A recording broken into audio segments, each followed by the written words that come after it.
Upper Churchill, not those coming off the proposed grid at Muskrat Falls, Mr. Speaker. Nalcor has an obligation to everybody in this province. And I kind of remind the Minister of Natural Resources of that fact. And certainly, Mr. Speaker, I'm hopeful, Mr. Speaker, that the Minister will direct Nalcor, which is subject to his department, Mr. Speaker, to look into the situation. We are talking about a power bill here, and Mr. Speaker, this is directly relative, Mr. Speaker, to the Minister of Natural Resources Department. And I'm certainly hopeful, Mr. Speaker, that he can direct the people that work for Nalcor to look into the situation, Mr. Speaker, and to have a better response for the Mayor, Ang Yukak of Maine, than what he's received from Nalcor officials just this very morning, Mr. Speaker. And I told Ang Yukak of Maine, the Mayor, that I would address this with the Minister, and this is what, for the simple fact that, Mr. Speaker, he's actually gone to the media because he felt he could get better answers than the officials at Nalcor had been given this morning, Mr. Speaker.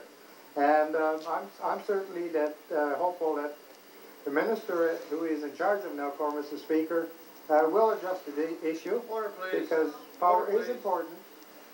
Order, please. I say to the member, it certainly seems to the chair that he's asking about a very specific issue. We are debating Muskrat Falls, and we will allow debate on the Muskrat Falls issue. So I would ask that you bring your debate in line with that. Okay, thank you, Mr. Speaker, and I feel comfortable, Mr. Speaker, and thanks for the leeway that I have made my point, and I certainly hope that the Minister will address this issue, Mr. Speaker. We're talking placing diesel fire generators, Mr. Speaker, in Holyrood.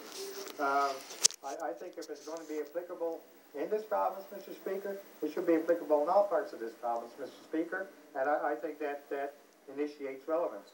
However, I will go by the guidance of the Speaker and certainly look at what's being proposed, Mr. Speaker.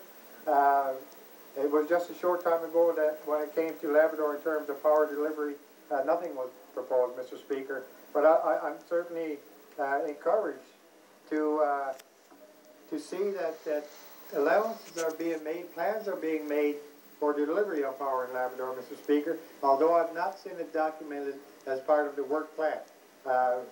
And Mr. Speaker, I'd like to see that plan at the point of implementation, Mr. Speaker, to deliver power from where it's come from, Mr. Speaker, from Labrador. I've heard my colleagues on the third party, Mr. Speaker, the member for sitting independent, Mr. Speaker, and all the members, my honourable colleagues in the official opposition, Mr. Speaker, talk about different components of this project, Mr. Speaker, and how it's relative to many pieces of legislation.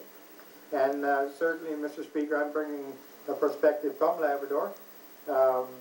And the environmental issues that I raised, Mr. Speaker, I will continue to raise, Mr. Speaker, are issues that have been raised by members opposite. Mr. Speaker, my honourable colleague from Lake Melville brought up these issues in environmental assessment stage. And I told him, Mr. Speaker, that I would bring up these issues on his behalf at some point. And I will do that, Mr. Speaker. And certainly the environmental issue in Labrador is not one that should be left in the background, Mr. Speaker. It should be brought front and foremost. We're talking about clean, renewable energy, Mr. Speaker, and when it comes to Holyrood, I certainly agree with that. But we have to take into consideration the footprint area that will be impacted by this project, Mr. Speaker. And we're talking about environmental impacts, Mr. Speaker.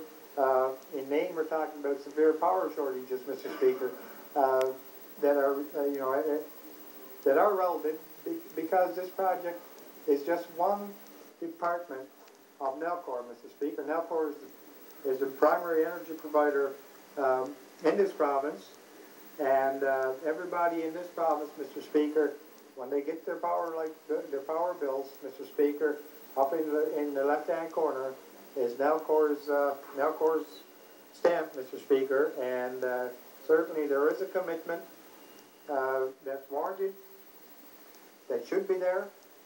And again, I encourage the Minister that there are situations in this province that require attention, Mr. Speaker, sorry. Just because they're far away, Mr. Speaker, they're still relevant. And I will encourage that this matter be looked into. Thank you, Mr. Speaker. Order, please. The Minister of Natural Resources. Yes, Mr. Speaker. Earlier I talked about our discussions with Wood Mackenzie about oil after we had met with Rio Tinto and discussed the situation well, not in Labrador, but Rio Tinto's situation in the world. And what's interesting, Mr. Speaker, whether or not you're meeting with Rio Tinto, whether or not it's with ExxonMobil, these big companies, one of the points they always make, and it's business, and I understand that, is that they have developments all over the world. And as a board, they have to choose where they're going to put their developments, where they're going to put their money. And one of the things they look for is political stability. Now, I always get a chuckle whenever they talk about political stability, because there's days I wonder how stable politics is in our province, in our country. But what they mean by that is that if another government's elected, then the agreement's honored. And that's a very important principle, because these oil companies, Rio Tintos of this world, are investing huge amounts of money, and their returns are not always immediate. Their returns are based on down the road. So that was, again, a recurring theme between Dr. Pyrat-Swartz and Wood Mac. Well, now I want to talk about, we then end up, since we're there, so tell us about natural gas in Europe.